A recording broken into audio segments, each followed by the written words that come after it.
This is the Ninja AF500. It's a new addition to the range from Ninja. The AF300 and the AF400 are the twin drawer air fryers. The AF500 is slightly different. It does offer you the ability to cook in two separate compartments, either one or the other or both. However, if you are cooking something bigger, maybe a leg of lamb or something, you can create the mega zone. So basically, by taking out the divider, you end up with a 10 litre plus drawer for that larger item. Hugely efficient, very, very simple to use.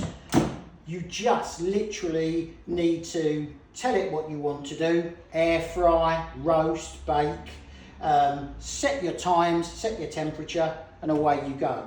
But I think you'll agree, if you like to cook lamb, a big leg of lamb, this is a superb product and gives you the ability to do that where other air fryers don't.